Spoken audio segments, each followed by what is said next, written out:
Kita sepertinya sedang mempertentangkan antara intelektual dan spiritual. Spiritualitas itu membutuhkan intelektualitas. Tanpa intelektualitas, maka spiritualitas kita akan jadi buta. Beribadah kepada Allah tidak hanya pakai spirit, tapi juga memakai logika kita.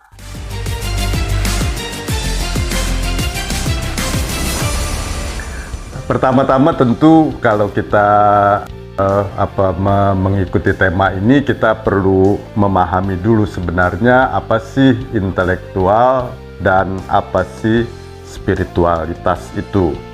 Secara sederhana saya mendefinisikan intelektual itu adalah hal-hal yang berkaitan dengan akal, kecerdasan, ilmu pengetahuan, cara berpikir yang rasional, yang logis, yang masuk di akal gitu ya, atau cara berpikir yang berdasarkan pengalaman empirik, berdasarkan pengamatan.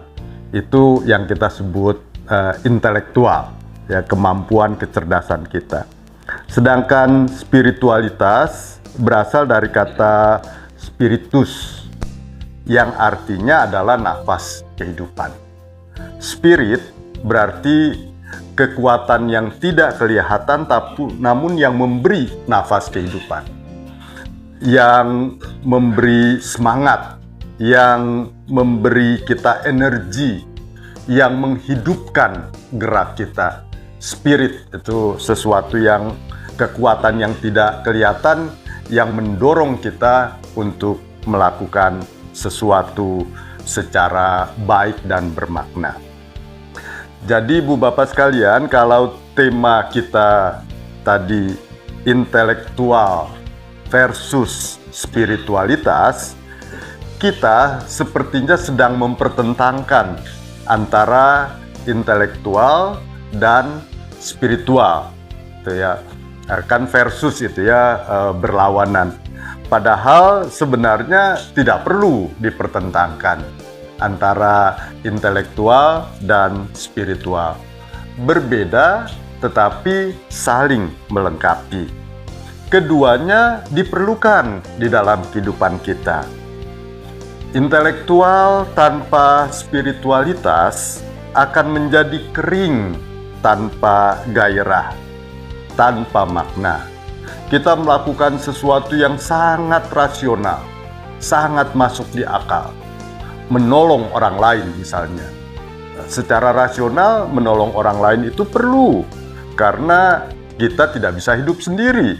Secara rasional kita bisa menjelaskan bahwa kita perlu untuk saling menolong, karena kalau kita tidak bisa saling menolong, kita tidak akan hidup.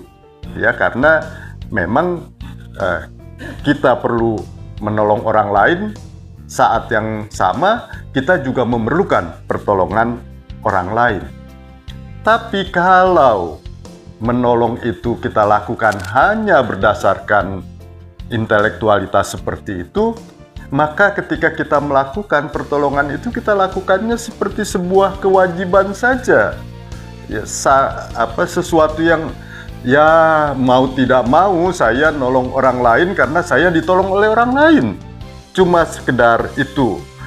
Tanpa spiritualitas, perbuatan kita menolong itu tidak ada semangat, tidak ada dorongan, tidak ada motivasi yang mendorong kita untuk melakukan tindakan menolong itu dengan penuh kasih, dengan penuh cinta, dengan kesediaan untuk berkorban. Jadi ya dilakukan, tapi dilakukannya tanpa makna, kering. Tapi sebaliknya juga, spiritualitas itu membutuhkan intelektualitas. Tanpa intelektualitas, maka spiritualitas kita akan jadi buta. Kalau menolong orang lain hanya berdasarkan semangat, spirit, saya harus nolong orang lain, saya harus berkorban buat orang lain, tanpa disertai dengan logika, tanpa disertai dengan pemahaman, pengetahuan intelektual yang benar, maka jangan-jangan pertolongan kita hanya sesaat gitu ya. Kita semangat menolong, saking semangatnya lalu kita tidak berpikir bahwa pertolongan ini membutuhkan sesuatu yang lebih panjang gitu ya. Melihat orang yang kekurangan, wah kita beri aja gitu ya, kita sumbang saja gitu. Padahal kemampuan kita untuk memberi, untuk menyumbang itu terbatas. Kalau kita berpikir secara intelektual, kita berpikir secara rasional, kita mungkin berpikir, oke, kita harus menolong dia, tapi caranya bukan dengan memberi. Caranya dengan memberdayakan, caranya dengan menguatkan. Sehingga spirit, semangat kita untuk menolong itu memang harus disertai dengan pemahaman yang benar, dengan intelektual, dengan rasional yang benar. Nah, Ibu, Bapak, dan Saudara sekalian, Yesus mengajarkan kita untuk mengasihi Allah dengan segenap hati, dengan segenap jiwa, dan dengan segenap akal budi.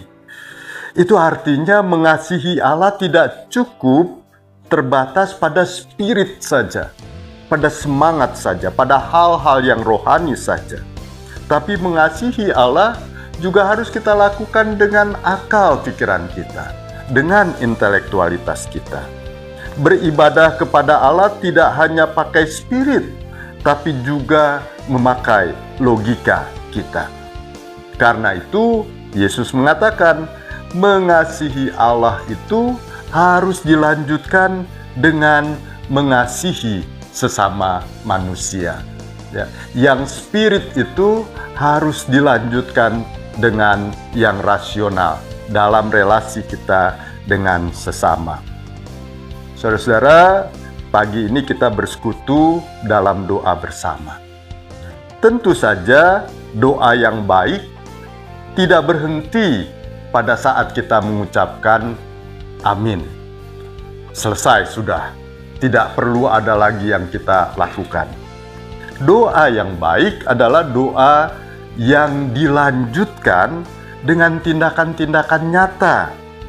Kalau kita berdoa memohon rezeki misalnya, kita harus meneruskan doa itu dengan upaya yang sungguh-sungguh bekerja, berusaha untuk mendapatkan rezeki itu.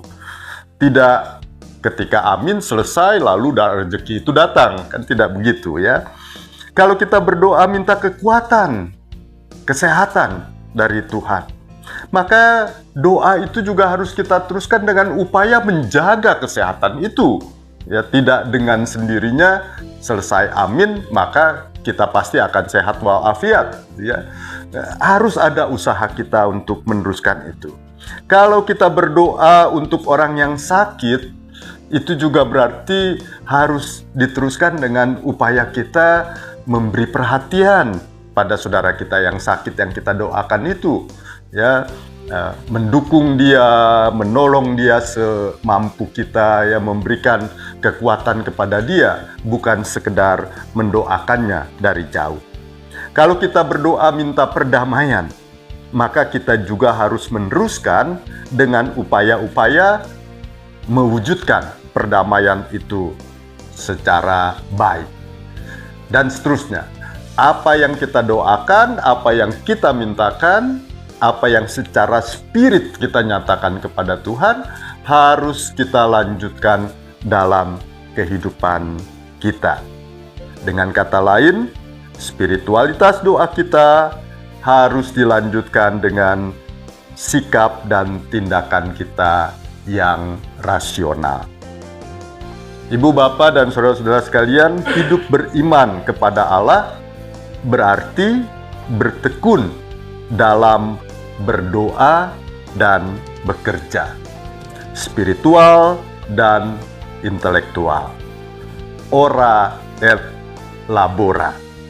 Kita berdoa agar kita diberi kekuatan untuk bekerja, dan kita bekerja agar doa-doa kita selaras dengan kehidupan kita.